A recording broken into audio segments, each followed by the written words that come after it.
Hi there, I'm Birgit O'Connor, and welcome to my studio. Today, I'd like to show you how to paint a little guinea pig. And I wanted to show you the reference photos so you can get a better idea that it's not a great picture because those little guys keep moving around a lot. So it's hard to get a good angle of them. But I did like the face.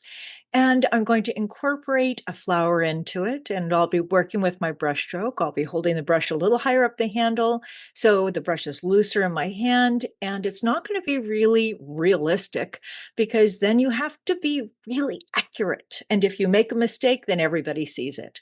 But by being looser, it's much more forgiving, and I can make mistakes and incorporate them into the painting. Now, the materials that I'll be using are my professional grade set, and I'll be using a squirrel quill brush. You can really use any paint set that you want. And when you hear me say French ultramarine blue and a burnt sienna, that creates a blue-gray combination that I like. But you can use any blue and brown that you have in your paint set.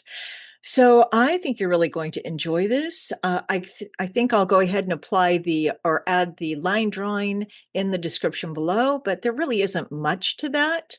And the real important thing about that would be having a better idea of where the eyes are. And if you have a different color guinea pig, just go ahead and apply the same technique to that guinea pig. What's also difficult is when you have something that's so dark that you can't see any variation in there.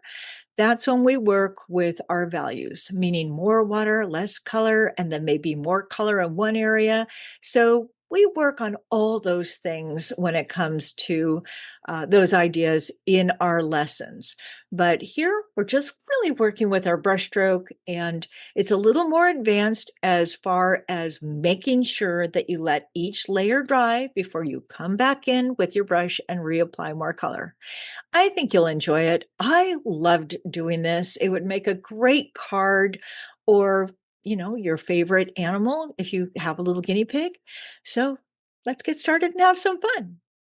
So as you can see, I already have my line drawing on my watercolor paper and I have my paper at an angle.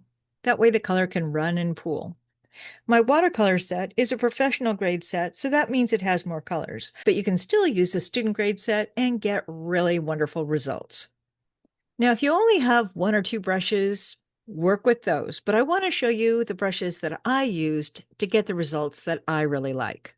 You can use a 1-inch flat, or what I have here is a small 1-inch wash mottler. It just has a shorter handle, and I'm going to begin with that. I've gone ahead and mixed together my French ultramarine blue with my burnt sienna to create a blue-gray combination, and I'm going to do a little negative painting around the areas where I think that white hair is. Just add a few brush strokes. And if you don't know what color to use a blue and a brown or a gray, and add enough water so it has a light value. And if you notice, I'm holding my brush higher up the handle and I'm using a very light touch, meaning I'm not pressing too hard on my brush. Then once I've established the areas that I want to leave dry, I'm going to come in with my tan color using a raw sienna or a yellow ochre. And if you don't have that, basically, if you mix together a brown and a yellow and use more water, you could possibly add just a little bit of blue into that to tone it down. And then I'll go ahead and place the color to those areas where I think that light tan color should be.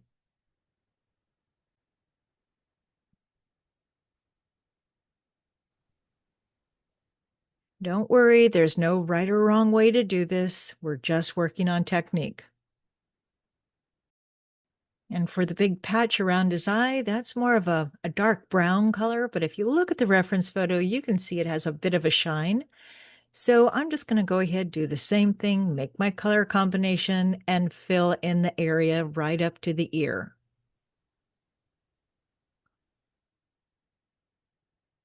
Now, when I look at the reference photo, I really like that magenta color of the shirt. So I think I'm going to go ahead and use that idea of that color and create a flower in the foreground. Basically, I'm just going to make a circle around the center and add the petals. And if the color runs, that's okay. Now, at this time, those darker areas on the face should be dry. So I'm going to go ahead and look for the darker areas in the reference photo and reapply a little more color because this will help give the impression of more hair and fuzz without trying to be too realistic. And if I have too many hard lines or if it looks distracting, I'm going to take a damp brush and just soften the brushstroke. And when I say a damp brush, what that means is I'm removing the excess water and touching the edge of the brushstroke. Now at this point, everything can look a little strange, but this is the idea of how we're going to create the foundation to our painting. And for those tan areas, I don't want them to look really flat. I'd like them to look a bit more developed. So I'm going to reapply a bit more of that tan color in a medium value, which means more color, less water. And I'm just going to dab it on here and there and allow it to run. Now, as I'm doing this, you'll notice that I touch a few edges here and there with just some clean water and allow the color to escape. Now, I don't want everything to blend together, but I do like the effect of the running color. Then coming back to the eyes, I'm going to use the same basic colors, or you could even use a black.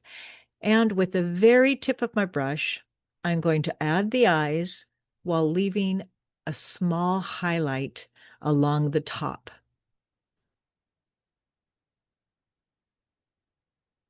Now, since I can't see the body of our guinea pig, to make this more interesting, I'm going to come back in and add some leaves and some color around the body.